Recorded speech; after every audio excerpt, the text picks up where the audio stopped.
නමෝ බුද්ධාය. ඒ භාග්‍යවත් අරහත් සම්මා සම්බුදුරජාණන් වහන්සේට අපගේ নমස්කාරය වේවා. ඉතින් ශ්‍රද්ධා ප්‍රේක්ෂක අවකාශය පුරත් ඒ වගේම අන්තර්ජාල සජීව අවකාශයන් පුරත් නිබ්බාන මග්ග උතුම් සදහම් සාකච්ඡාව පිණිස කාලය වෙන්කොටගෙන පින්වන්ත හැමදෙනාම අපි තාම දයාවෙන් මුණ ගැහෙනවා. ඉතින් අද දවසෙත් මේ උතුම් සදහම් පිළිසඳර පිණිස අපට අනුකම්පාවෙන්ම ගෞරවනීය ස්වාමින්ද්‍රයන් වහන්සේ වැඩම වන්නට යෙදුණ. ඒ වැඩම කොට වදාළ අපගේ පින්වත් ස්වාමින්ද්‍රයන් වහන්සේ අපි හැමදෙනාම දෙපා නැමද ආදර ගෞරවයෙන් පිළිගනිමු. ස්වාමීනි අපගේ নমස්කාරය වේවා. ඉතින් ඊළඟට අපි ඔබට සිහිපත් කරගන්නම් අප හැමදෙනා වෙනුවෙන් අද දවසේ මේ උතුම් සදහම් පිළිසඳරේ සදැහැති දායකත්වයේ දරන සදැහැවතුන් පිළිබඳව පින්වත් ලංකා අධිකාරී මෙනවිය සහ පවුලේ පින්වන්ත හැමදෙනා තමයි සදැහැති දායකත්වයේ දරන්නේ. ඉතින් මේ හැමදෙනාමත් කැටුව ඔබ හැමදෙනාමත් කැටුව සදහම් සාකච්ඡා පිණිස අපි අවස්ථාව සූදානම් කරගන්නයි සූදානම. ඉතින් ඔබට මතකයි පසුගිය වැඩසටහන ඔස්සේ ගෞරවනීය ස්වාමින්ද්‍රයන් වහන්සේ සක්කාය දිට්ඨිය පිළිබඳව දහම් කතාව අපට අනුකම්පාවෙන් පහදන්නට යෙදුණා. ඉතින් අදත් අපි හැමදෙනාම ගරුතර මහා සංඝරත්නයේ ගෞරවයෙන් වන්දනමාන කොටගෙන ආරාධනා කරගනිමු. ස්වාමීනි අපගේ নমස්කාරය වේවා. ස්වාමීනි නිබ්බාන මග්ග උතුම් සදහම් සාකච්ඡාව ආරම්භ කරන්න කාලය අවසරයි ස්වාමීනි. නමෝ බුද්ධාය. සියලු දෙනාටම තෙරුවන් සරණයි. නමෝ තස් භගවතෝ අරහතෝ සම්මා සම්බුද්දස්ස සාදු සාදු සාදු. පරම පූජනීය කල්යාණ මිත්‍ර ගුරු දේවෝත්තම පින්වත් ලොකු ස්වාමීන් වහන්සේට නිදුක් නිරෝගී සුවපත් භාවයේ චිරජීවනයේ සැලසේවා. තුනුරුවනේ අනන්ත ආශිර්වාදය දෙවියන්ගේ දැහැමි රැකවරණ සැලසේවා. අප සියලු දෙනාගේම নমස්කාරය වේවා. සාදු සාදු සාදු. ශ්‍රද්ධාවන්ත වාසනාවන්ත පින්වත්නි, අද දින නිබ්බාන මග්ග උතුම් සදහම් පිළිසඳර සඳහා අනුග්‍රහය දරන පින්වත් ලංකා අධිකාරී මෙනවිය ඇතුළු පවුලේ සියලු දෙනාටම අමෘත දානයේ හිමිකරුවෙක් වෙන්න සසර පුරා දුර්ලභ ලාභය ලැබේවා කියන උදාර ප්‍රාර්ථනාවෙන් අපි අද දවසෙත් උදාර නිබ්බාන මග්ග සොඳුරු සදහම් දහම් කතිකාවත ආරම්භ කරන්න සූදානම් වෙන්නේ. පින්වත් මහත්මයා, එහෙමයි ස්වාමී. අපි පසුගිය සතිවල එතකොට කතා කරමින් හිටියේ විශේෂයෙන්ම සක්කාය දිට්ඨියේ අනතුරු පිළිබඳව. එහෙමයි. එතකොට අපි දේශනා ඇසුරින් කතා කරද්දී අපට හම්බුණා මේ ආත්ම සංඥාව අපි නැවත නැවත සිහිපත් කරන්නේ ඒක සීකැඳවීම. සමහර කරුණු අපි නැවත නැවත සිහිපත් කරනවා. ඒ කරන්නේ සීකැඳවීම අපිට බොහෝ කලක් යහපත පිණිස පවතින නිසා. එහෙමයි ස්වාමී. එතකොට මේ ආත්ම සංඥාවේ ස්වභාවය තමයි කුමක්ද? මේ අනිත්‍යයි කියන කාරණේ සංවේදී කරවන්නේ නැහැ. දුකයි කියන කාරණේ හිතට කොච්චර සංවේදී කරවන්න මහන්සි ගත්තත් ඒක හිතේ උපදවාගෙන තියාගෙන ඒක මෙනෙහි කරන්නවත් සමහර විට දුෂ්කරයි. එහෙමයි ස්වාමී. ඒතර මේ යෝනිසෝ මනසිකාරය යෙදෙන්න තියෙන අපහසුවේ හේතුව මේක. ආත්ම සංඥාවේ ආත්ම සංඥාවේ බැසගෙන තියෙන එකේ බලවත්කම. එහෙයි.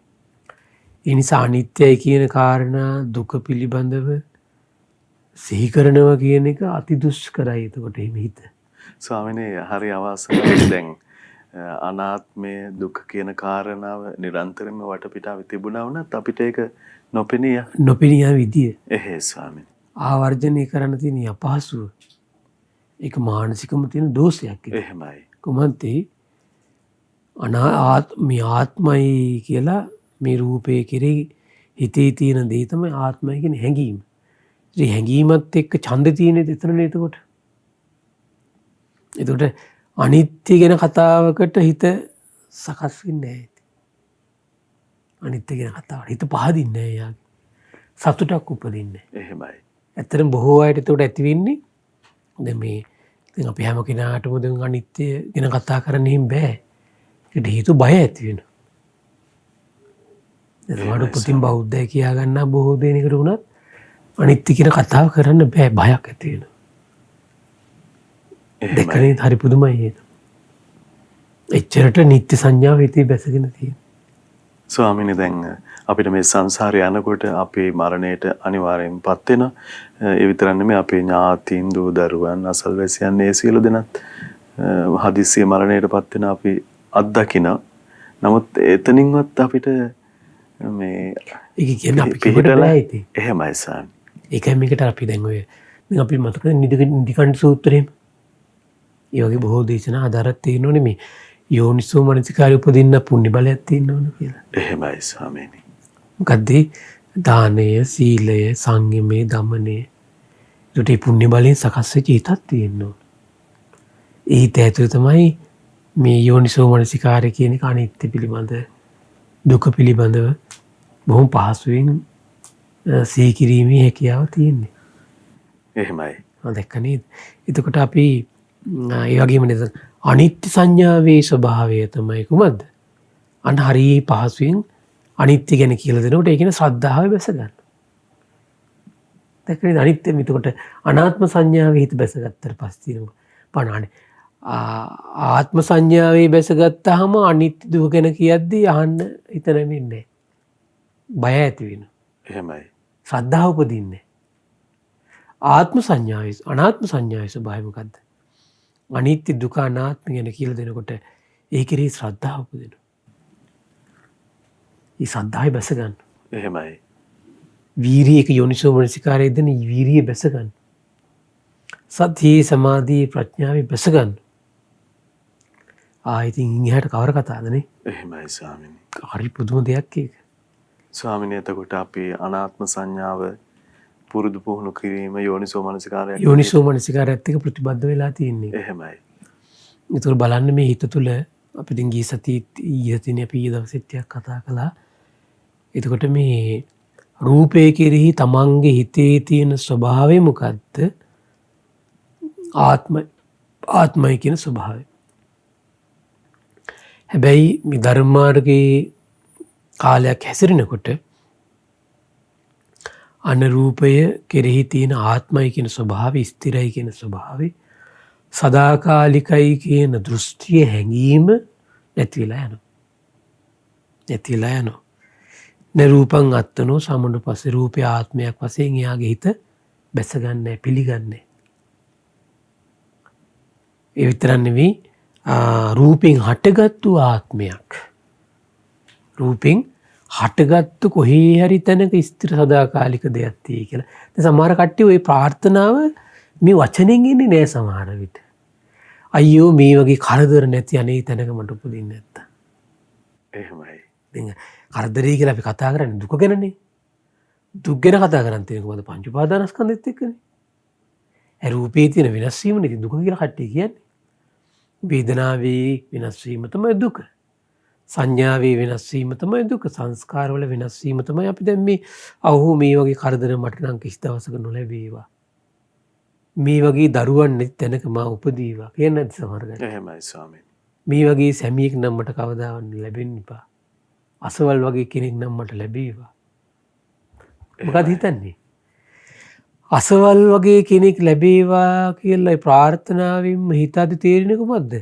එහෙනම් එහෙම ලබන රූපයෙන් හටගත්තු ආත්මයක් තියෙනවා. මෙහෙම දුක් කරදර සහිත ආර්ථික ප්‍රශ්න සහිත තැනක මා නූපදීවා.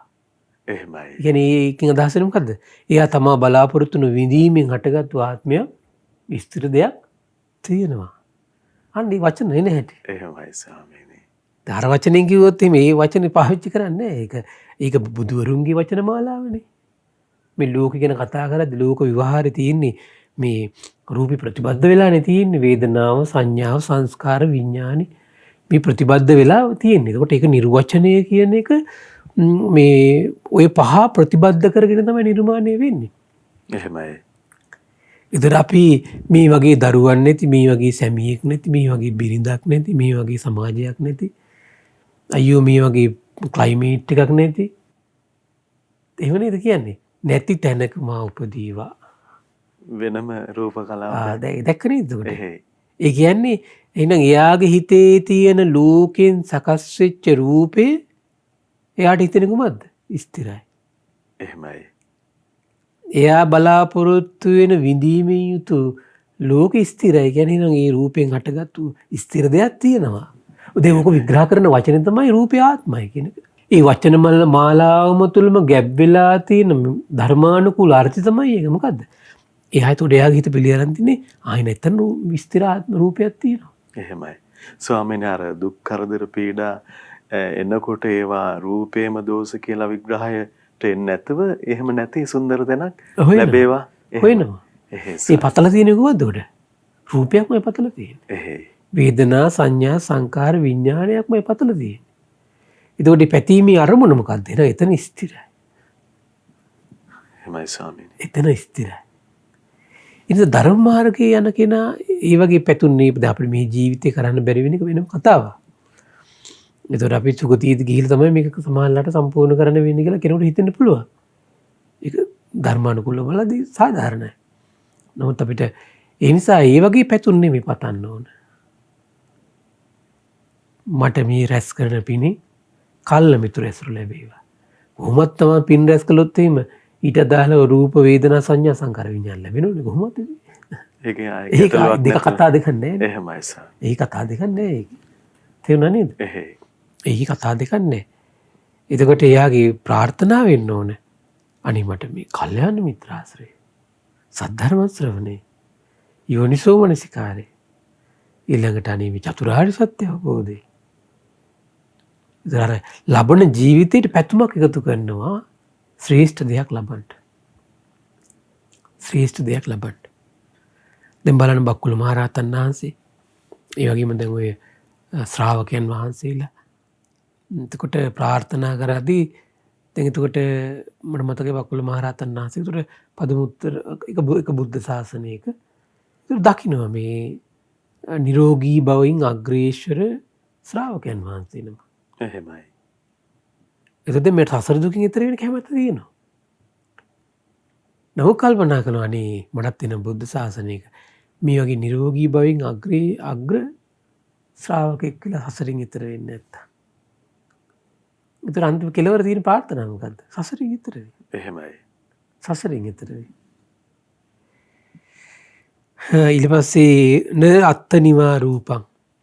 එතකොට බලන්න ඔන්න දැන් මේ සක්කාය දිට්ඨිය නැති වෙන ක්‍රමය තමයි මේ ටික. කොහොමද? රූපේ ආත්මීය වශයෙන් යාගේ හිත පිළිගන්නේ. දකින්න මේ රූපේ අනිත්‍ය දෙයක් හේතුන්ගෙන් හටගත්තුලා සතර මහා ධාතුන්ගෙන් හට අරගෙන තියෙන සතර මහා ධාතු හතර වෙනස් වෙද්දී වෙනස් වෙලා යන ස්වභාවයෙන් යුක්තයි. ඊළඟට න අත්තනිවා රූපං. ඒ වගේ මෙයාගේ හිතේ ආත්මයක් ස්ථිර දෙයක් කොහේ හරි තියෙනවා කියන මේ දෘෂ්ටිය නැහැ. ඒ නිසා මොකද වෙන්නේ? ඒ ආත්මෙන් යටත් වෙලා මේ රූපේ පවතිනවා කියන දෘෂ්ටිය හිතේ නැහැ. අහලා තියෙනවද රහතන් වහන්සේලා කාට හරි ප්‍රාර්ථනා කර කර යද යද හිටියා කියලා මේ රූපේ පරිසම් කරන්න කියලා? එහෙමයි ස්වාමීනි. අඩු ගානේ ආරි ශ්‍රාවකෙක් එහෙම කළා කියලා ආරංචියක් තියෙනවද? නැහැනේ. මේ කෙලෙස් සාගත ලෝකෙම තමයි. බලන්න හරි පුදුමයි කෙලෙස් සාගත ජනයා. කෙලෙස් සාගත දේවල් වලින්ම සැනසුමක් හොයනවා. එහෙමයි ස්වාමීනි. ඒක පුදුම දෙයක් ඒක නේද? පුදුම දෙයක් ඒක. ඒ විතරක් නෙවෙයි න රූපස්මින් වාත්තාන. ඒ වගේම තමයි කියන රූපේ තුල හිර වෙච්ච ස්ථිර අපි දැන් ගිසරි සූත්‍රය කතා කළේ අපි. ස්ථිරාත්මයක් තියෙනවා කියලා පිළිගැනීමක් නැහැ. අපි ඊට කතා කළා මේ ආය මතක් කිරීමක් විතරයි කරන්නේ. එහෙමයි. න වේදනා අත්තනෝ සමුනුපස්ස. දැන් එයා සතුටක් විඳිනකොට දන්නෝ මේ සතුට ඇති වෙන්නේ හේතුවකින්. එන මේ හේතුව නැතිවීම සතුට කියන එක නැති වෙලා යනවා. දුකක් ඇති වෙන්නේ හේතුවකින් ස්පර්ශයකින්. එතන මේ දුක ස්පර්ශ පවතිනකම් විතරයි පවතින්නේ. ස්පර්ශ නැතිවීමෙන් මේ දුක නැති වෙලා යනවා. කල්පනා කරලා බලන්නකෝ දැන් ඔබේ ජීවිතේ අතීතේ කල්පනා කරලා බලන්න. අතීතේ තිබිච්ච රූපේ දැන් රූපේ වෙනස් වෙලාද නැද්ද බලන්නකෝ. ආත්ම වූවාන දෙකම විදිහට පවතින්න බෑනේ. එහෙමයි. මේ විද්‍යුත් සමාලලට පුටු උඩ විතරක් ඉන්න පුළුවන් කී දෙනෙක් ඇද්ද කියලා බලන්න. ඊළඟ මේ වෙනකොට සමහරට තමන් ඇසුරු කරන කාමරේ විතරක් ඉන් එහාට ඔබට යන්න බැරි ස්වභාවයට රූපීපත් වෙච්ච කට්ටිය නැද්ද බලන්න මේ විදිහට. සමහරලාට තමන් ඉන්න සීමාවේ ගෙයින් බැහැරව ඊතරම් බාහිර කෙනෙක්ගේ උපකාරයක් නැතුව යන්න බැරි කට්ටිය කී දෙනෙක් ඉන්නවද බලන්න. එහෙමයි. ඒ කියන්නේ රූපෙට ආත්මය කියලා හිතාගෙන රූපෙට මොකද වෙලා තියෙන්නේ කියලා බලන්න. ස්වාමිනේ කොතරම් දරුණු විදිහට අපිටම දඬුවම් දීලා තියෙනවද? දැක්ක නේද එකතන අපි මේ ස්ථිරයි කියලා හිතාගෙන හිටපු දේ අපිට කරපු හානිය. එහෙයි.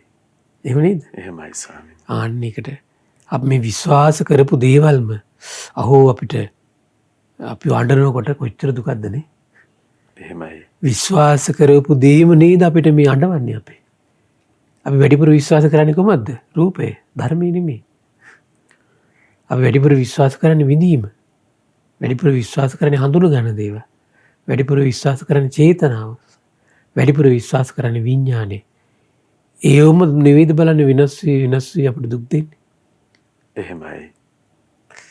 හිතාගන්න විශ්වාස කරපු දේවල්ම අපි දුකටපත් කරන විදිය. ස්වාමිනේ අපිට තරුණ කාලේ තියෙන ජවයත් බලයත් එක්ක සමහර වෙලාවට හිතෙන්නේ ජීවිත කාලෙම ඒවා හැමම අපිට මේ තිබේවි. දැක්ක නේද? ඒ කියන්නේ ඒකට මේ රැවටෙන්න හේතුව තමයි මහත්තයා. දැන් රූපේ උදේ බලලා හවසට බලද්දි රූපේ එක වගේ. මොකද ප්‍රඥාවෙන් ආධ්‍යාත්ම බලන්න හුරු නැති කෙනාට එහෙමයි. බාහිර ස්වභාවයෙන්නේ රූපේ දිහා බලන්නේ. ඇත්තට මේ උදේ ඉඳලා හවස බලද්දි වෙනස් වෙලා තියෙන්නේ. එහෙමයි. ප්‍රඥාවෙන් සිහියෙන් බලන්නේ නැති නිසා ඒක දැනෙන්නේ නැහැ ඒ කෙනාට. ඒ වෙනකොට කීසරයක් න හොදලා ඇද්ද මේ ශරීරේ. හොදලා දතකට මැදලා පිරිසිදු කරන්න වෙලා තියෙන. දැන් අපි පෙර දවසේ හැන්දෑවේ ඇඳේ වෙතilla බුදියගෙන අද උදේ වෙනකොට මොකද වෙන්නේ අපි? දතකට මැද්දේ නැත්තම් ණය වෙයි නැත්තම් මොකද වෙන්නේ අපිට? වෙනස් වෙලා නැද්ද? එහෙමයි. වෙනස් වෙලා නෙදීන්නේ. වෙනස් වෙලා තියෙන්නේ. නමුත් එච්චර දෙයක් වෙනස් වීමක් රූපේ වෙනස් වීමක් කියලා දකින්න කන් හැන්දක තරම මොලයක් තියෙන්න ඕනනේ. නේද? එහෙයි ස්වාමිනේ. ආන්න ඒකයි වැඩි. බාහිරින් ආදරෙන් රකින්න දේවල්ම අපිට මහා දුක් ගෙනත් දෙනවා. ආදරෙන් රකින්න දේවල්ම දුක් ගෙනත් දෙන ක්‍රමය මේක. එහෙමයි. ඒවා එතකොට මේ රූපේ ආදීනව නොදැකීමයි මේකට ප්‍රශ්නේ හේතුව. එහෙමයි ස්වාමිනේ. තේරුණා නේද? ඒ නිසා මේ ආදරයෙන් රැක බලා ගන්න අයගෙන් උපදින දුක නැති කර ගන්න ක්‍රමය මේක. මොකද ක්‍රමය? දෘෂ්ටිය නැති කර ගන්න ඕන. එහෙයි. මොකද ආදරයෙන් රැක බලා ගන්නකොට ඒ දෘෂ්ටිය බැසගෙනයි රැක බලා ගන්න. හැබැයි ඇත්තටම ආදීනව හොඳට විමස හිටියනම් ඒ රහතන් වහන්සේලා මානසික දුක පීඩාවක් වින්දා කියලා අපි අහලා තියෙනවද? ඒ රූපේ ඒ කයෙහි අපේ සාමාන්‍ය ලෝකයේ වගේ මේ කයෙහි වෙනස් වීම සිද්ධ වෙනවා. ඒ අසනීප රෝග ආබාධ ඔක්කොම එහෙමයි. ක්ලයිමේට් එකෙන් සිදුවෙන ප්‍රශ්න ටික ආර්ථිකයෙන් වෙන පීඩාව ඒ ශරීරයට සමීපයි. නමුත් මේ මනස තුල ඒ දුකනේ අකම්පිතයි. අකම්පිතයි. එහෙමයි. ඊළඟ බලන්න විඳීමක් හිට හඳුන මේ ඊළඟට තමයි දුකක් ආවට පස්සේ බලන්න අම්බෝ දුකක් ආවම කට්ටිය කොච්චර කෑ ගහනවද බෙරිහන් දෙනවද බලන්න. අම්බෝ මේ වගේ දුකක් නම් ಜಾති මට නොලැබේවා කියන්නේ නැද්ද? උපදින කිසි තැනකදී නොලැබේවා ලබන්න බලවන්ද එහෙම? එහෙමනේ හිතන්නේ. එහෙමයි ස්වාමිනේ. නමුත් එහෙම පතල බලාපොරොත්තු වෙන්නේ මොකද්ද? එහෙනම් ඒ වගේ දුක් නැති ලෝකයක්. ස්ථිර වේදනාවක්. ස්ථිර වේදනාවක්. එහෙයි ස්වාමිනේ. ස්ථිර වේදනාවක්. සැපයෙන් හටගත්තු වේදනාවක්. කියන්නේ අපිට නොතේරුණාට මේ පිට වෙන වචන වලින් ඇතුලේ තියෙන අර්ථය මොකද්ද? සංගවිච්ච දෘෂ්ටි මොකද්ද? එහෙනම් ස්ථිර මේ විඳීමක් තියෙනවා වෙනස් නොවන. එහෙමයි ස්වාමිනේ. ආරි ශ්‍රාවක ගීතේ ඒක නෑ. න වේදනං අත්තනෝ සමනුපස්සති. න වේදනාවන්තම් වාත්තාන. මේ වේදනාවෙන් හටගත්තු ආත්මයක් තියෙනවා කියලා දෘෂ්ටියක් නැහැ. ඒක නිසා සමහර කට්ටිය දුකක් මේ ස්පර්ශ කරන්නම කැමති නෑ. ඇයි? ඇයි කල්පනා කරනවා දැන් ඔය සමාධි වඩන කට්ටියක් ගත්තොත් එහෙනම් මේ හැඟීම තියෙනවා. එහෙමයි ස්වාමීනි. දැන් බණ ආලාර කාලාම උද්දකරාම පුත්තලා දෙයිස් බලන්න මේ දේවදත්ත වුණ සමාධියක් ඉපදෙව්වනේ. ඊට පස්සේ දැන් මේ සමාධියෙන් ආධ්‍යාත්මී සැපවත් වුණාට පස්සේ ඊට පස්සේ හරි දැන් මේ ආධ්‍යාත්මී මිසුවෙන් හටගත්තු සමාධියෙන් හටගත්තු ආත්මයක් තියෙනවා. මේක වෙනස් වෙන්නේ. ඒක නිසා තමයි හිත මනාපේ ගල් පෙරලන්නයි අංචි අදින්නයි ගියේ එකත් එක තමයි. ඒ ස්වාමීනි. දැක නේද? ඊට පස්සේ ආලාර කාලාම උද්දකරාම ප්‍රතිසස හිතංගට දැන් මේ ජීවිතේ උපදවාගත්තු මේ සමාධියෙන් හටගත්තු ස්ථිර තැනක් තියෙනවා. ඒ සමාධියටම පැමිණලා වාසය කරන්න පුළුවන්. ඒක සමාධි උපදෝගෙන සිතේ යම් දැහැනක් උපදවල සිතේ යම් එකඟ බවක් ඇති කරලා ආත්ම සංඥාවේ ඊළඟට බැට කන විදිය. ආත්ම දෘෂ්ටි බැසගත්තට පස්සේ වෙන දේ මම දැක්කනේ සමාධි දියුණු කළත් සක්කාය දිට්ඨිය තියෙන ගන්නතර. එහෙමයි. සක්කාය දිට්ඨිය තියෙන ගන්නතර. ඊට සක්කාය දිට්ඨිය බැසගෙන පින් කරන කෙනාටත් ඕක තමයි වෙන්නේ. හරි දැන් අපි පින් කරලා තියෙන්නේ. හිතන් ඉන්නේ මොකක්ද ඒකෙන් අදහස් වෙන්නේ? හොඳට පින් ටිකක් කළාට පස්සේ සිල් ටිකක් රැක්කට පස්සේ මොකද හිතන්නේ? හරි එහෙනම් දැන් මේකෙන් ඕන ආත්මයක් හට ගන්න. දැන් අපේ ප්‍රශ්නයක් නැහැ. එහෙම නේද කියන්නේ උතෝට? එහෙමයි. එහෙම නැහැනේ. ඇයි ඒ? රැස් කරපු පිනෙන් ලැබෙන විපාකත් අනිත්‍යයි. ඒ පිනේ උන ලිමිට් එකක් තියෙනවනේ.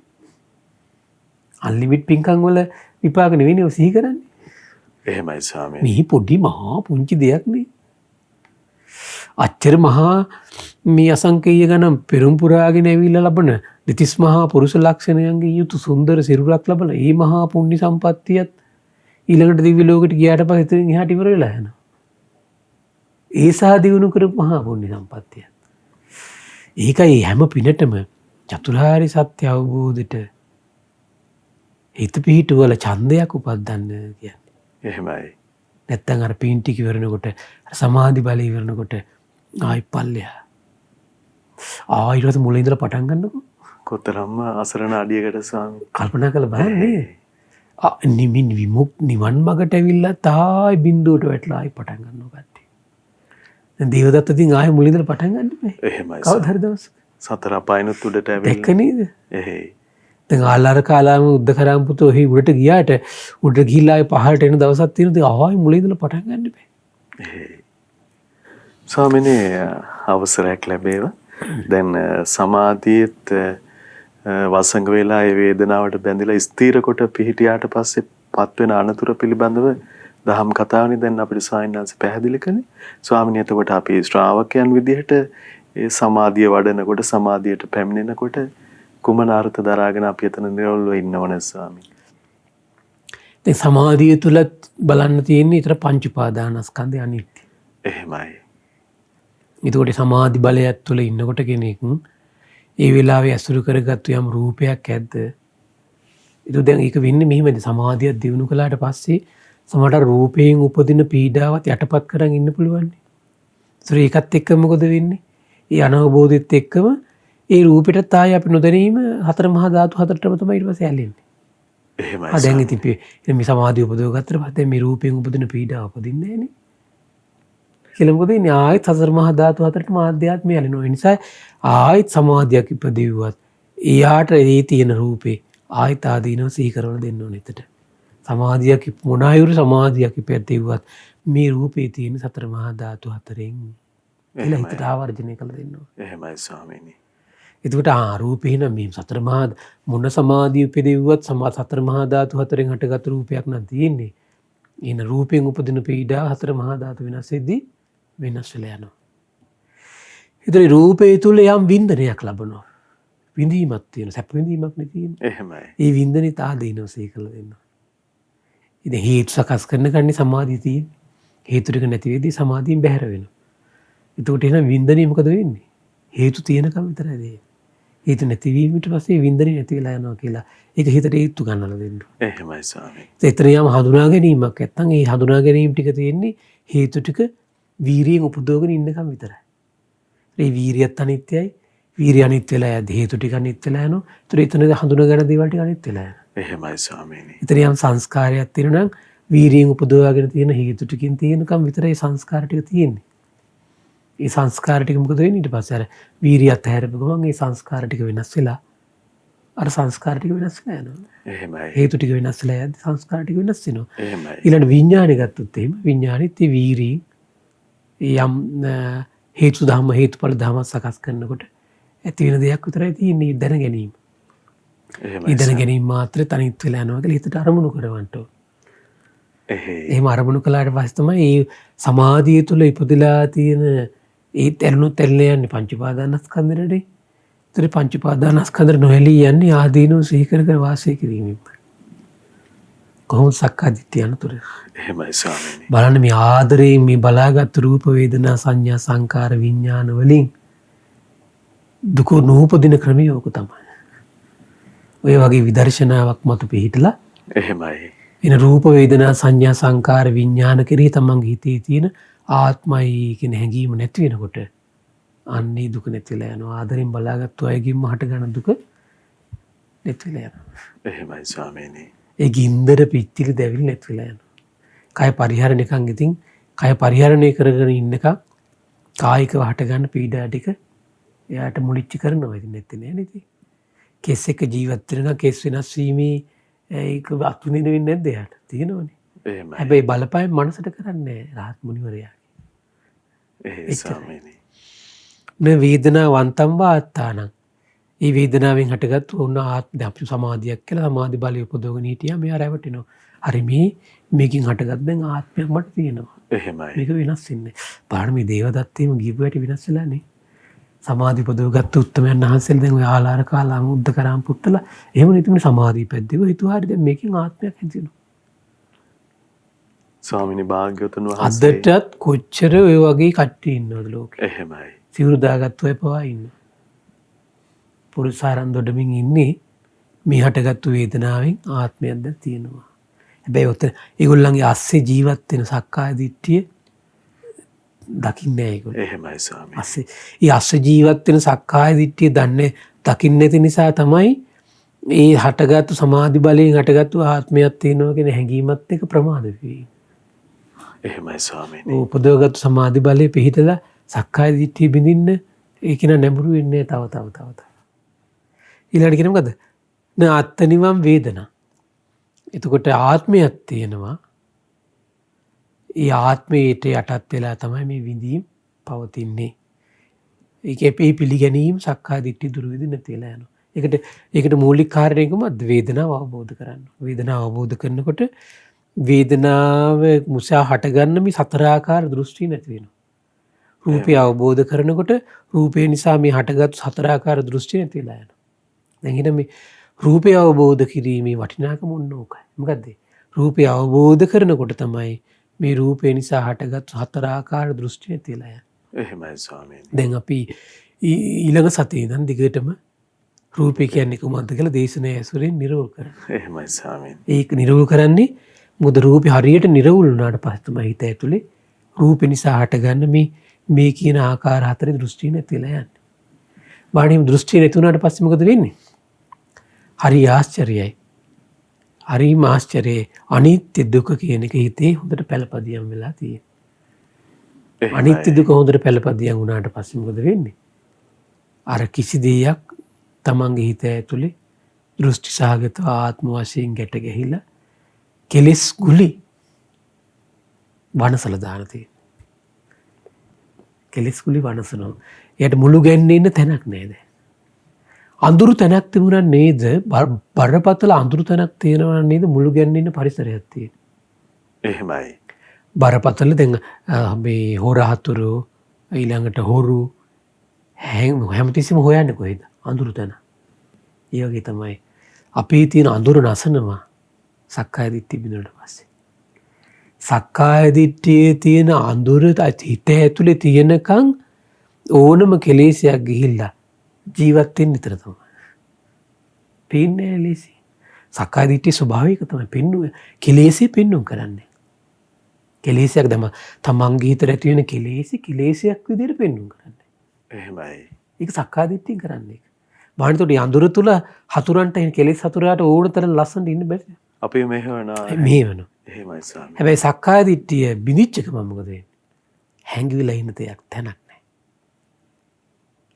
හැඟවිලි ඉන්න හාත්පස සම්මා දිට්ඨියට ඔක්කොම ටික පේනවා. ඊට පස්සේ මොකද වෙන්නේ? අර දැන් හාත්පස දැන් අඳුර තියෙනව නම් හොරාතුරු ඕන විදිහට ගැවසලා ඉන්නේ යම්සේද. අඳුර දුරු වුණාට පස්සේ හොරාතුරු හැම කෙනාටම ප්‍රකටයි. එහෙමයි. ඒ කියන්නේ දවල් කාලේ ඉච්චර හොරාතුරු ගැවසෙන ගතිය මොකද වෙන්නේ? හරි අඩුයිනේ නේ. ඒතර බලන්න ඒකට හේතුව හාත්පස පේන නිසා. ආන් ඒ වගේ තමයි සම්මා දිට්ඨිය කියන්නේ අරුණෝදයට සමාන කරනවා. අරුණෝදයට සමාන කරනවා. අරුණෝදයේ අරුණ රාත්‍රී කාලේ කිවිලා අරුණෝදයේදී මොකද වෙන්නේ? සියලු අඳුරු දුරු වෙලා හාත්පස පේනවා. සත්තු පේනවා, සර්පයි පේනවා, හැමදේම පේනවා. ඒතර ඩැමේජ් කිරීමේ හැකියාව මොකද වෙන්නේ? හතුරු කැරකේ පෙන්නුම් කළා දිනේ මේ හතුරෙක් කියලා. එහෙමයි. ඩැමේජ් එකට. එහෙයි ස්වාමීනි. හතර පාට යන්නේ. ප්‍රමාද වෙලා හිටියත් ඉතින් ඒ ඩැමේජ් එකෙන් කරන්නේ හත් වතාව සසරට තල්ලු කරා. එහෙමයි ස්වාමීනි. ඒ ඩැමේජ් එකෙන් ඉච්චට කරන්න පුළුවන් යාට. අර සතර අපායට බන්ධන නෑනේ සිඳලා නේ තියෙන්නේ. එහෙමයි ස්වාමීනි. සිඳලා තියෙන්නේ. බාහන මේ ඩැමේජ් එක අඩු කරනවා කොහොමද? සක්කාය දිට්ඨිය නැතිවීම. එහෙමයි. ඒකට ඉතින් රූපය හරියට අවබෝධ වෙන්න ඕන. රූපය අවබෝධ වෙච්ච ගමන් රූපය අවබෝධ කරපු හිතේ ස්වභාවය තමයි මොකද්ද? රූපය ආත්මයි කියලා පිළිගන්නෙත් නැහැ. ආත්මෙන් හටගත්තු රූපයක් තියෙනවා කියලා පිළිගන්නෙත් නැහැ. ඒ වගේම ආත්මය තුල රූපයක් තියෙනවා කියලා පිළිගන්නෙත් නැහැ. රූපය තුල ආත්මයක් හිරවෙලා තියෙනවා කියලා පිළිගන්නෙත් නැහැ.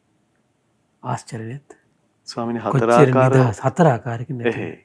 හතර ආකාරයකින් දෘෂ්ටිය නිදහස් වෙලා යනවා. එහෙමයි. ඊළඟ වේදනාව හොඳට අවබෝධ කළාට පස්සේ මොකද වෙන්නේ? මේ ස්පර්ශයෙන් ප්‍රත්‍යයෙන් හටගන්න සතුට හටගන්න ස්පර්ශයේ ප්‍රත්‍යයෙන්. ස්පර්ශය පවතිද්දි තමයි සතුට පවතින්නේ. ස්පර්ශ නැතිවීමෙන් සතුට නැති වෙලා යනවා කියලා හරියට හොඳට නිර්වුල්ව දේශනා ඇසුරෙන් වේදනාව තේරුම් අරගෙන හරි කරගත්තොත් වේදනාව ආත්මයක් කියලා හිත පිළිගන්නෙත් නැහැ. වේදනාවෙන් හටගත්තු ආත්මයක් තියෙනවා කියලා පිළිගන්නෙත් නැහැ. වේදනාව තුල ආත්මයක් තියෙනවා කියලා පිළිගන්නෙත් නැහැ. ආත්මය තුල වේදනාවක් තියෙනවා කියලා පිළිගන්නෙත් නැහැ. එහෙමයි.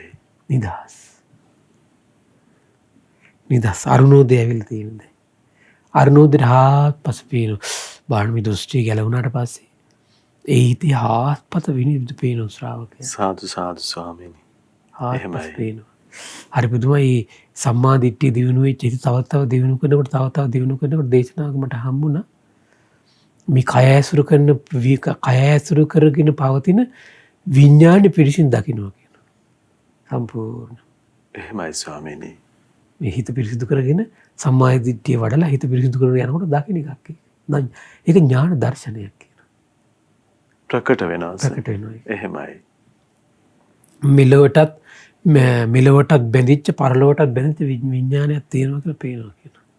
එහෙමයි. රහතන් වහන්සේගේ විඥානය තමයි මෙලොවට බැඳිලත් නැහැ, පරලොවට බැඳිලත් නැහැ. නිදහස් වෙලා. එහෙයි. සංඥාන් අත්තනෝ සමුනුපස්සති.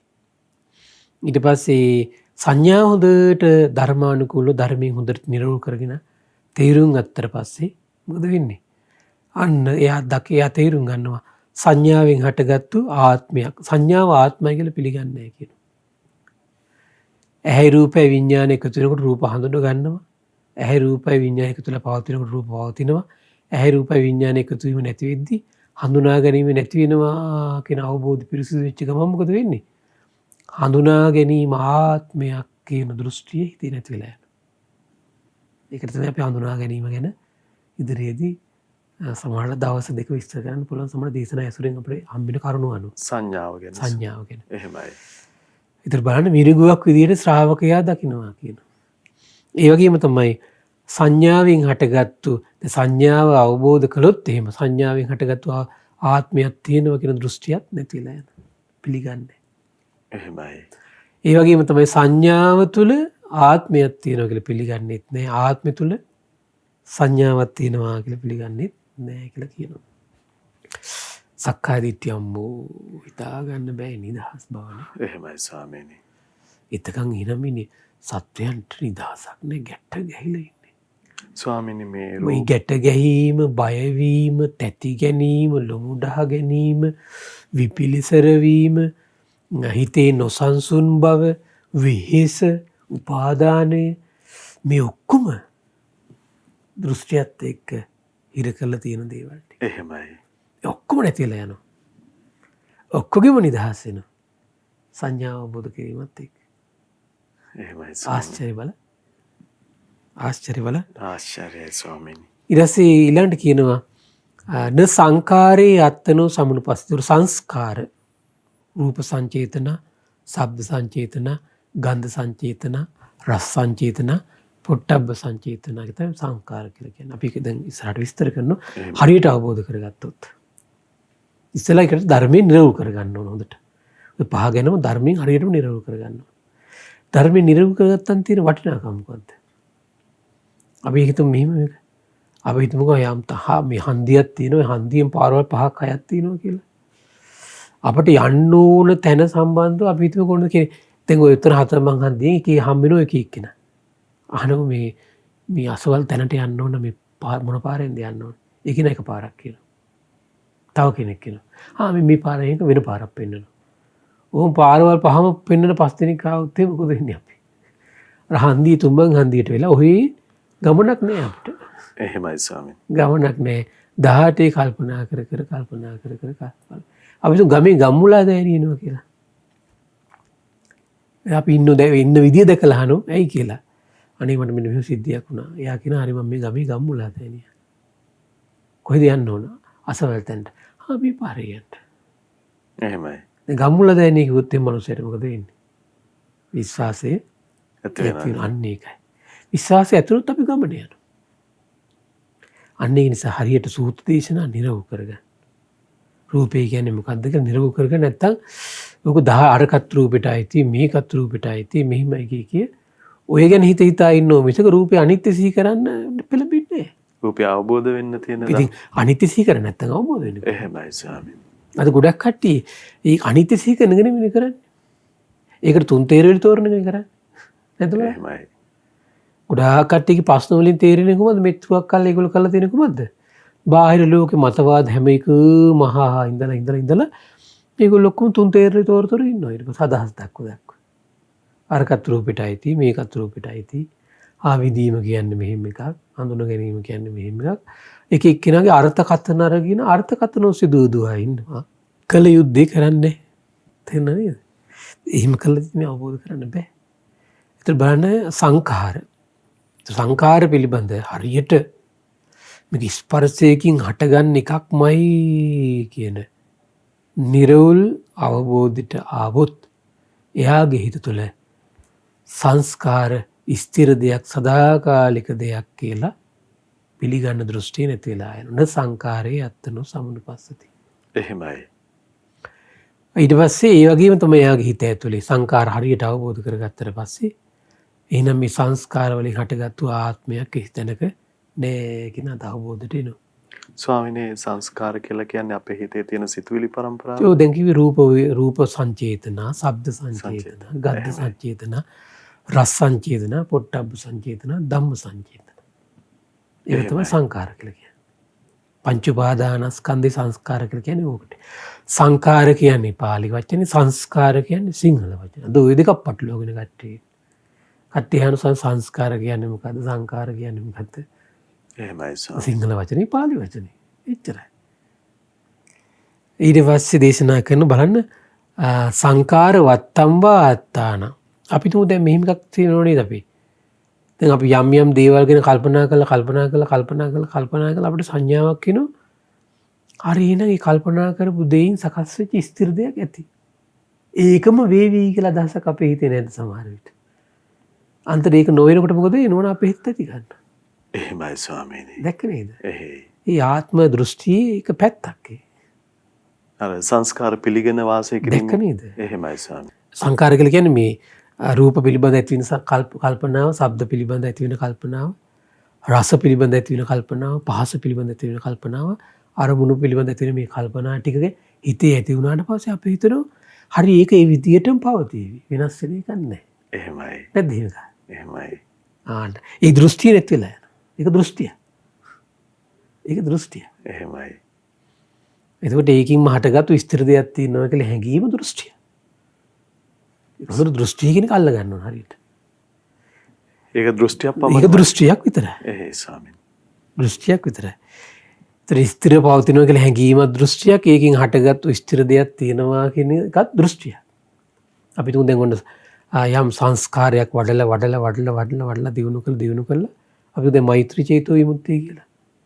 ඒතර බුද්ධ ශාසනයේ නැති කාලවල උනම මෛත්‍රී හිතලා මේ සංස්කාරය වසන් කළා හිතන් ඉන්න ඒකෙන් හටගත්තු ආත්මයක් තියෙනවා කියලා. එහෙමයි ස්වාමීනි. ඔව්. තේරෙනව නේද? ඒකෙන් හටගත්තු ආත්මයක් තියෙනවා හිතන් ඉන්න. අපි තුන් දැන් දුෂ්කර ක්‍රියාවක් කියන එක යම් කිසි කෙනෙක් කයට යම් විදිහේ සංස්කාරයක් මත පිහිටා දෙනව නැවත ඒ සංස්කාරයේ පිහිටා ඒ මනෝ චින්තනයක් නැති කල්පනාවක් නැති එක මනසේ තියෙන ඒ කල්පනාවේ පිහිට අර ක්‍රියාව කරලා හිතනවා ස්ථිරතනක් තියෙනවා කියලා. නෑ දෘෂ්ටියක් විතරයි. එහෙමයි. හිතන් ඉන්න කෙනෙක් ਸਰව බලධාරී දෙවියෙක් ඉන්නවා කියලා. දෘෂ්ටියක් විතරයි. එහෙමක් නෑ. එහෙමයි. ඒක නෑ. හරි පුදුමයි ඒක. න අත්තනිවා සංඛාරේ. ආත්මයක් තියෙනවා. ඒ ආත්මය විසින් තමයි මේ සංස්කාර හදලා දෙන්නේ. රූප ශබ්ද ගන්ධ රස පහස පිළිබඳ මේ හිතේ සංස්කාර හදලා දෙන්නේ කුමක් විසින්ද? අර ආත්මය විසින්. ආත්මය විසින්. එහෙම එකක් නෑ. ඒක දෘෂ්ටියක් විතරයි. න සංඛාරේසු ආත්තාන. ඒ වගේම තමයි මේ සංස්කාර වලින් හටගත්තු ඒ වගේම තමයි මේ සංස්කාර තුල ඇත්තටම ආත්මයක් තියෙනවා. ස්ථිර දෙයක් තියෙනවා මොකක් හරි. එහෙමයි. පුදුමයිනේ සංඛාරේසු ආත්තාන සංස්කාර තුල ස්ථිර දෙයක් තියෙනවා. මොනවා හරි ස්ථිර දෙයක් තියෙනවා කියලා හිතනවා.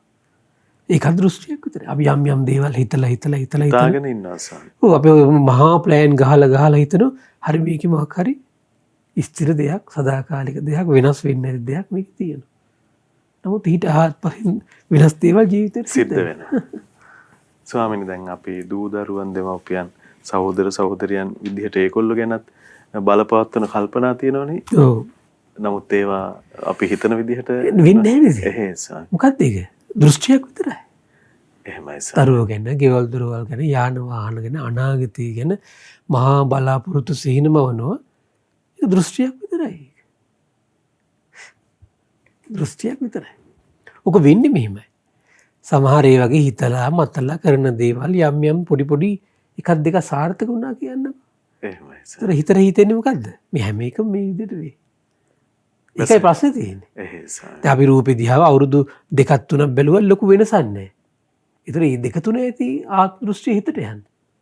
අවුරුදු 2ේම 3ේම බලනකොට පේනවා නිකන් එකම විදිහට තියෙනවා. අඥාන මාසර බණසර දැනෙන ක්‍රමෙන්නේ මේක. එහෙමයි. නමුත් වෙනස් වීම තියෙනවා. ඒක දකින්න බෑ. පඨවි ධාතු ඕන තරම් ඇතුළේ වෙනස් වෙනවා. ආපෝ ධාතු ඕන තරම් ඇතුළේ වෙනස් වෙනවා. තේජෝ ධාතු වෙනස් වෙනවා. නමුත් ඒක දකින්න බෑ. ඒක දකින්න හොඳ සිහිය ප්‍රඥාවක් තියෙනවා.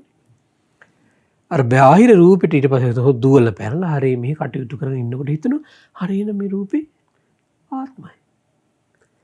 විඳින දේවල් සමහරවිට අපි හිතමු කෙනෙක් ඔන්න සතුටින්ම ඉතින් එයා ඉගෙනගෙන අධ්‍යාපනය කරගෙන සතුටින් කාලා බෙල ඉන්නවා කියලා හිතනවා හරිය දැන් මේ විදීමාන මේ නිත්‍යයි. එහෙමයි. හරි පුදුමයි ඒක. ඊළඟට විඥාණං අත්තනෝ සමනුපස්සති. මේ ඇහින් කනින් නාසින් දිවෙන් කයින් මනසින් දැනගන්න දේවල්. දැනගන්නකොට අපි තුමු දැන ගැනීම උදෙත් තියෙනවා අවසත් තියෙනවා රැත් තියෙනවා. ඒකට ඒ කාලේ පුරාවට හිත පිළිගන්නේ කොහොමද? ආත්මයි කියලා එක. ස්ථිරයි කියලා. එහෙමයි. නමුත් ඒක දියුණු කරපු සිහියෙන් ප්‍රඥාවෙන් බලනකොට තමයි පේන්නේ මේක අනිත්‍යයි කියලා. අන්න ආත්ම සංඥාව හිතට ග්‍රහණය වෙන විදිහක. සිහිය දුර්වල වීම නිසා තමයි හිතට ග්‍රහණය වෙන්නේ. එහෙමයි. ප්‍රඥාව අඩු වීම නිසා තමයි හිතට ආයක මේ දෘෂ්ටියක් විදිහට ආත්මයි කියලා පිළිගන්නේ ඒක. මේ අනිත්‍ය සංඥාව අම්මෝ කොච්චර දිව්‍ය ඖෂධයක්ද. අනිත්‍ය කියලා අරමුණ ඇයි අනිත්‍ය කියලා අරමුණු කරන්න පටන් ගන්න සක්කාය දිට්ඨි බින්දින යතුරු බවට පත් වෙනවා. මේ වැඩපිළිවෙලම දිය වෙලා හරි උනේ. එහෙමයි. සකස් වෙන වැඩපිළිවෙල. එහෙමයි. ගැට ගැහිලි ඔක්කොම බැමි ලිහලා දානවා. සාදු සාදු ස්වාමීනි. න විඥානවන්තං වාත්තාන. ඊට එහෙම නැත්තම් හිතන් ඉන්නවා. හරි එහෙනම් මේ දැනගත්තු දේවල් වලින් තමයි දැන් මේ මේ ආත්මය සකස් වෙලා තියෙන්නේ. අපි වෙලා ඉවරයි කෙටියෙන් තමයි කියන්න වෙන්නේ. න අත්තනිවා විඥාන. ආත්මයක් තියෙනවා. ආත්මය තුල විඥානෙ පවතිනවා කියලා පිළිගන්නේ යාගේ. දැන් බලන්න විඥානෙ හොඳට අවබෝධ කළාට පස්සේ වෙන වැඩේ. විඥානීය ආත්මයක් දැනගන්න දේවල් ආත්මයක් කියලා පිළිගන්නෙත් නෑ. දැනගන්න දේවල් වලින් හටගත්තු ආත්මයක් තියෙනවා කියලා යාගේ හිත පිළිගන්නෙත් නෑ. ආත්මයක් තුල දැනගන්න දේවල් තියෙනවා කියලා පිළිගන්නෙත් නෑ. දැනගන්න ඒ කියන්නේ විඥානය තුල ආත්මයක් තියෙනවා කියලා යාගේ හිත පිළිගන්නෙත් නෑ. සක්කාය දිට්ඨිය විතර බිඳලා යනවා. ඒතර මේ කියන සක්කාය දිට්ඨිය ඇත්තටම දුරු වෙන්න එයාට කල්යාණ මිත්‍ර ආශ්‍රය තමයි බොහෝ උපකාර කරන්නේ. ඒ දේශනාවේ තියෙනවා එකයි මේ සක්කාය දිට්ඨිය පවතින්නේ දුරු වෙන්නේ යෝනිසෝ මනසිකාරේ වැරදි මඟ සේවනයේ අත්හරින්න ඕන කියනවා. එහෙමයි. යෝනිසෝ මනසිකාරේ දියුණු වෙනකොට වැරදි මඟ සේවනය ටික ටික නැති වෙලා යනවා. හිතේ අර යෝනිසෝ මනසිකාරී දෙන්න බැරි විදියට යථාර්ථය තේරුම් ගන්න බැරි විදියට හිතේ යම් හැකුළුණු බවක් තිබේද? ඒ හැකුළුණු බව නැති වෙලා යන පටන් ගන්නවා. ඒකට දහම් වචනයක් පෙන්වා දුන්නා. ඒ කියන්නේ මේ කියන්නේ මේ හිත සාමාන්‍යයෙන් අපිට යම් අර්ථවත් දේවල් සිහි කළා සතුටක් ලබන්න බැරි හිත පුපුදවන්න බැරි විදිහේ ස්වභාවයක් තියෙනවා. එහෙමයි ස්වාමීනි. ඒතර ඒ පුපුදවන්න බැරි ස්වභාවයට තමයි කියන්නේ චේතසෝ ලීනත්ත. එහෙයි. සංවේදී කරවන්න බෑ ඒකට. ඒක යමක් කිව්වහම එයාගේ මනස තුළ ඒ කල්පනා ශක්තිය තුළ හිත පවත්වන්න බෑ. එතකොට ඒ හිත හැකිල්ලා තියෙන්නේ. එහෙමයි. අන්නේ ටික ඔක්කොම ඊට පස්සේ බලන්න මේ යෝනිසෝ මනසිකාරේ දුරු වෙනකොට එයා වැරදි මඟ සේවනය අතහරිනවා. ඒකත් එක්ක හිතේ හැකුණු බව නැතිලා යනවා. එහෙමයි. මේකට ඉතින් පුණ්‍ය බලය සපෝට් කරන ඉදිකණ්ඩ සූත්‍රය පැහැදිලිවම දේශනා කළා. දානෙන් දන් දෙනකොට මසුරු බව දුරු වෙනෝනේ කාලයක්. ඒක මසුරු බව දුරු වෙච්ච හිත යෝනිසෝ මනසිකාරයට මේ ෆවුන්ඩේෂන් එකක් වගේ. එහෙමයි. යෝනිසෝ මනසිකාරයට බාධා කරන්නේ කරදර කරන්නේ මසුරු බව විසින්. දැන් දන් දෙන්න හිතනකොට මේ කල්පනාවට බාධා කරන්නේ මසුරු හිතනේ. ඒතර බලන්න යමක් දෙන්න හිතන එක වළක්වන්නේ මසුරු හිත විසින්. එහෙනම් යෝනිසෝ මනසිකාරයට කොච්චර සපෝට් එකක් කරනවද මසුරු නැති බව. ඒ ගිනි දාන්නේ. ඒතර සානි දන් දීලා අර මසුරු බව තුනී කරලා. තුනී කරලා. ඒතර යාට ලස්සනට යෝනිසෝ මනසිකාරය දෙන්න පුළුවන්. එහෙයි. ඊළඟට තමයි සීල සම්පත්තිය රැකෙනකොට අර සතර පායට යන සංයෝජන බිඳිනවා. සංසිඳිනවා. සතර පායට යන සංයෝජනත් එක්ක යෝනිසෝ මනසිකාරය දෙන්න අමාරුයි. මොකද සතර පායටනේ කැමති හිත. එහෙමයි. බෙදලා තියෙන්නේ. සතර පායට යෝනිසෝ මනසිකාරයෙන් කරන්නේ සුගතියට ගෙනියන එක. එතකොට සුගතියට ගෙනියන ලස්සන කල්පනාවකට ඉඩ දෙනවා අර සතර පායට යන බන්ධන සීලේ විසින් මේ සංසිඳවල නම් තියෙන්නේ. ඊට සංයමයේ දමනය පුරුදු වෙනකොට එයාගේ හිතේ මෛත්‍රී, කරුණා, මුදිතා, උපේක්ෂා, ඉවසීම ඒව වැඩෙනකොට අර බාහිර ලෝක කිසි ප්‍රශ්නයක් ඉදිරියේදී එයාගේ හිතේ ඇවිලෙන්නේ නැතුව අර යෝනිසෝ මනසිකාරය තුළ ලස්සනට තියාගෙන ඉීමේ හැකියාව සංයමයේ දමනෙත් එක්ක ඇති වෙනවා. එහෙමයි.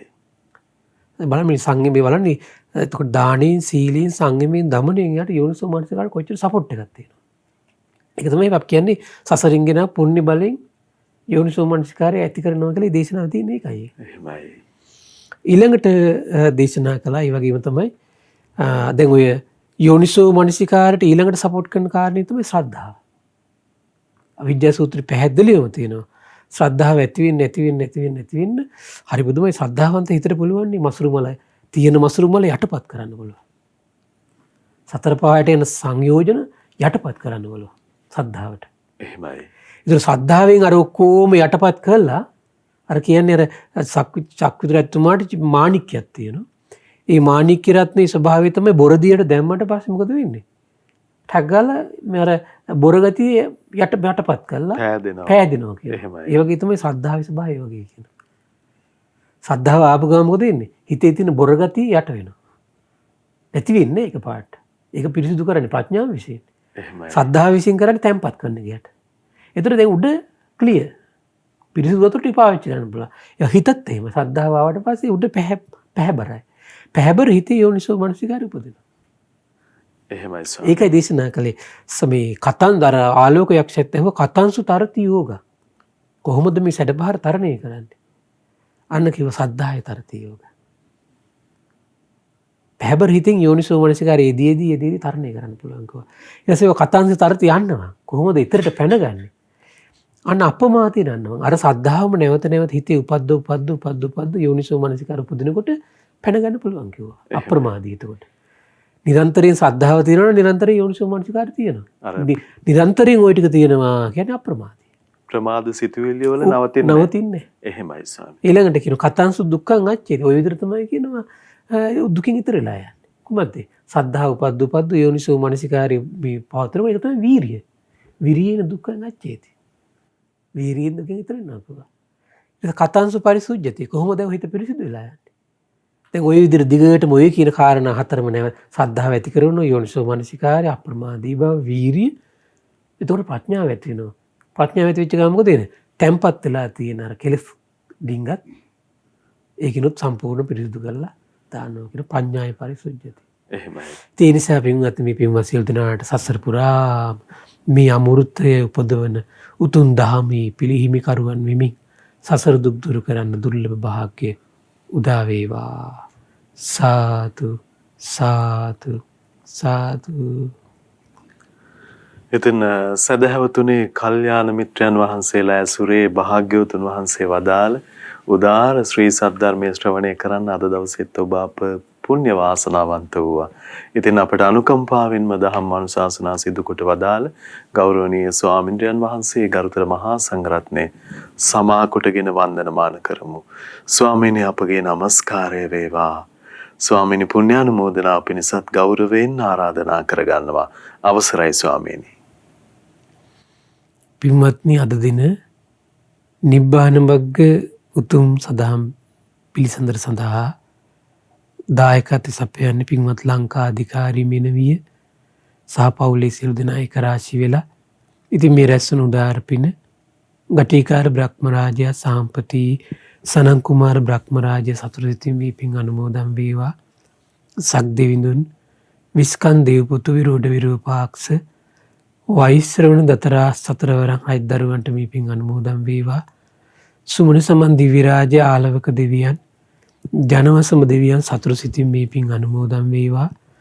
ශ්‍රී මහා බෝරජාණන් වහන්සේලා ධාතුන් වහන්සේලා සුරකින සියලු දෙවිවරු මේ පින් සතුරු සිතින් අනුමෝදන් වේවා. ප්‍රදේශ භාර පළාත් භාර ලෝකපාලක සියලු දෙව් බඹුන් සතුරු සිතින් මේ පින් අනුමෝදන් වේවා. ආයුෂයෙන් වරණයෙන් සැපයෙන් බලයෙන් වැඩේවා. දෙවියන්ගේ දෙහිමි රැකවරණේ පරම පූජනීය ගුරු දේවයන් වහන්සේට මහා සංඝරත්නයට සලසා දෙත්වා. සදහවත් ගිහි පිරිසට සලසා දෙත්වා. දෙවියෝ තුන් ධර්මය අවබෝධ කරත්වා.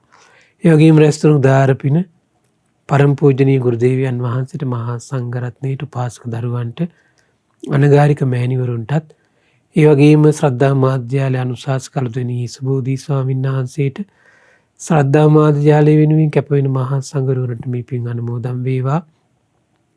නිදුක් වේවා නිරෝගී වේවා සුවපත් වේවා චිරජීවනයේ සැලසේවා. තුනුරුවනේ අනන්ත ආශිර්වාද දෙවියන්ගේ දෙහිමි රැකවරණ සැලසේවා. ධර්මය අවබෝධ කරන්න වාසනාව උදා වේවා. ඒ වගේම රැස්වන උදාර පින අද දවසේ ධර්ම දානයේ සිදු කළ සියලු දෙනා නමින් මිය පරලෝකීය සියලු ඥාතීන්ට පරලොව සැපේ පිණිස මේ පින් හේතු වාසනා වේවා. ඒ වගේම රැස්වන උදාර පින ලංකා අධිකාරී මෙනවියට පවුලේ සියලු දෙනාට නිදුක් නිරෝගී සුවපත් භාවය සැලසේවා. චිරජීවනයේ සැලසේවා. තුනුරුවනේ අනන්ත ආශිර්වාදයේ දෙවියන්ගේ දෙහිමි රැකවරණ සැලසේවා. ධර්මය අවබෝධ කරන්න වාසනාව උදා වේවා. ඒ වගේම රැස්වන උදාර පින අපගේ පින්බර දෙමව්පියන්ට ධර්මීය හැසිරෙන උපකාර කළ සියලු දෙනාට සිව්පසයෙන් අනුග්‍රහ කරන සියලු දෙනාටමත් කුඩා කල සිට උපකාර කළ සියලු දෙනාට සියලු ගුරුවරුන්ට මේ පින් අනුමෝදන් වේවා. ඒ වගේම ශ්‍රද්ධා කාර්ය මණ්ඩලයේ සියලු දෙනාට ශ්‍රද්ධා මාසික ධර්ම දාන සියලු සමාජිකාවන්ට මේ පින් අනුමෝදන් වේවා. නිදුක් වේවා නිරෝගී වේවා සුවපත් වේවා චිරජීවනයේ සැලසේවා. තුනුරුවනේ අනන්ත ආශිර්වාදේ දෙවියන්ගේ දෙහිමි රැකවරණ සැලසේවා. ධර්මය අවබෝධ කරන්න වාසනාව උදා වේවා. සියලු දෙනාට තෙරුවන් සරණයි. නමෝ බුද්ධාය. එතන නිබ්බාන මග්ග උතුම් සදහම් සාකච්ඡාව තුළ අද දවසේත් ඒ භාග්‍යවතුන් වහන්සේගේ අනන්ත අනුහස් ධර්මයේ සජ්ජායනා වූවා. ඒ ශ්‍රී සද්ධර්මයේ ශ්‍රද්ධා රූප වාහිනිය ඔස්සේ අන්තර්ජාල අවකාශයන් ඔස්සේ මුළු මහත් ලෝකයට දායාද කොට ගනිමින් මේ මොහොතේ ධර්ම දානමය පින්කම ලෙසින් අප රැස් කරගත් මහත්ඵල මහානිසංස උත්තම පුණ්‍ය ධර්මය නොවලහාම අපගේ පින්වත් ස්වාමින්ද්‍රයන් වහන්සේටත් අනුමෝදන් වේවා. පුණ්‍ය අනුමෝදනාවෙන් පින්වන්ත මහ සංඝරුවන සුවපත් වේවා, නිදුක් වේවා, නිරෝගී වේවා. අපගේ පින්වත් ස්වාමින්ද්‍රයන් වහන්සේට උතුම් චතුරාර්ය සත්‍ය ධර්මයේම අවබෝධ වේවා. සාදු සාදු සාදු. ඉතින් ඔබ අප හැම දෙනා වෙනුවෙන් අද නිබ්බාන මග්ග උතුම් සදහම් සාකච්ඡාව පිණිස සදැහැති දායකත්වයේ දරන්නට යෙදුන පින්වත් ලංකා අධිකාරී මෙනවිය ඇතුළු පවුලේ පින්වන්ත හැම දෙනා. ඉතින් මේ පිනැති හැම දෙනාමත් පින්වන්ත ඔබ හැම දෙනාමත් අපි තාම ගෞරවයෙන් සිහිපත් කරගන්නට යෙදෙනවා. ඉතින් මේ පරිද්දෙන් මේ උතුම් සදහම් සාකච්ඡාව ලෝකයට දායාද කොට ගනිමින් දහම් මැස පිණිස ධර්ම දානය සඳහා පින්වන්ත ඔබටත් අවස්ථාව තිබෙනවා.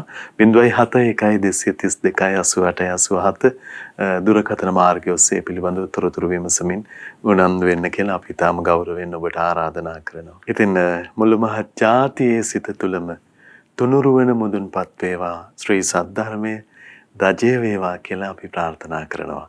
ගරුතර මහා සංඝරත්නයේ ආශිර්වාදයෙන් නැවත අපි ඔබ මුණ ගැහෙන්නම්. හැම දිනාටම සම්මා සම්බුදු සරණයි. නමෝ බුද්ධාය.